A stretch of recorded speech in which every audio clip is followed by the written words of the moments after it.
Friends, ఇప్పటి వరకు మన ఛానల్ని ఎవరైతే సబ్స్క్రైబ్ చేయలేదో వాళ్ళైతే వెంటనే సబ్స్క్రైబ్ చేసుకోండి. అండ్ వీడియోలోకి వెళ్తే, భక్తుడి కోసం భగవంతుడు శ్రీ మహావిష్ణువు 10 అవతారాలు ఎత్తుతాడు కదా. 10 అవతారాలు అసలు ఎలా మొదలైనయో, దాని వెనుకున్న కథ ఏంటో ఈ వీడియోలో తెలుసుకోబోతున్నాం. అంబరీషుని కథ భాగవత పురాణంలో ఉంటుంది.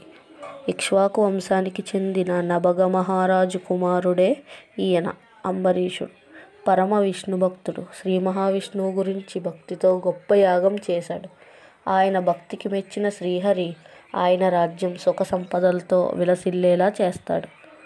తన సుదర్శన చక్రాన్నే వరంగా కూడా ఇస్తాడు.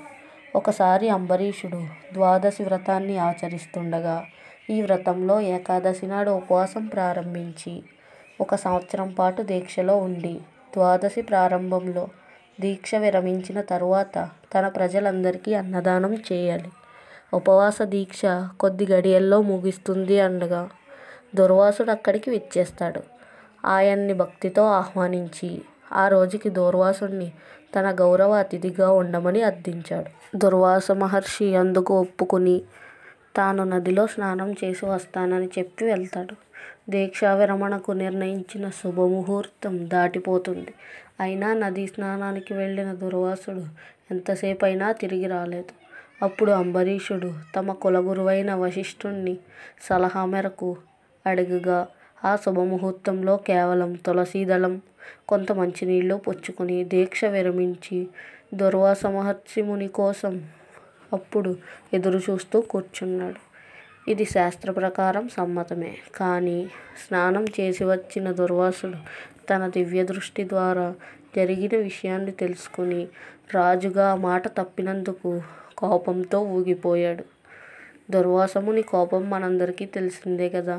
దుర్వాస మహర్షి ఏమాత్రం జాలి దయ చూపించక తన ఎడమకాలితో తన్ని శాపం ఇవ్వడానికి పూనుకుంటాడు. నీవు చేపవు, తాబేలు, పంది, వికృత రూపుడు అవుతావు, మరుగుజ్జు అవుతావు, కసాయి పనులు చేసే బ్రాహ్మణుడి అవుతావు, జ్ఞానం లేని క్షత్రియుడవి మరియు దురాచార పారాయణుడు అవుతావు, రాజ్యార్హత లేని రాజువి మరియు సకల జనులచే నిందించబడు క్రూరుడు అవుతావు, దయలేని బ్రాహ్మణులు చంపే బ్రాహ్మణుడు అవుతావు, 10 జన్మలు ఎత్తుతావు ఈ విధంగా అని శాపం ఇచ్చాడు. ఇంతలో భక్త సులభుడైన శ్రీ మహావిష్ణువు తన భక్తుడిని కాపాడడం కోసం తన చక్రాయుధాన్ని వదిలాడు. 1,000,000 మంది సూర్యులతో సమానమైన ఆ సుదర్శన చక్రం మంటలతో వాయువేగాన్ని పట్టి దుర్వాసుడి వైపు వెళ్తుంది. దుర్వాసుడు ప్రాణభయంతో నలుదిక్కులకు పరిగెడతాడు. ముందుగా బ్రహ్మ మరియు ఈశ్వరుడి దగ్గరకు వెళ్తాడు. వాళ్ళిద్దరూ ఆ చక్రాన్ని ఆపడం తమ వల్ల కాదని మహావిష్ణువు దగ్గరికే వెళ్ళమంటారు.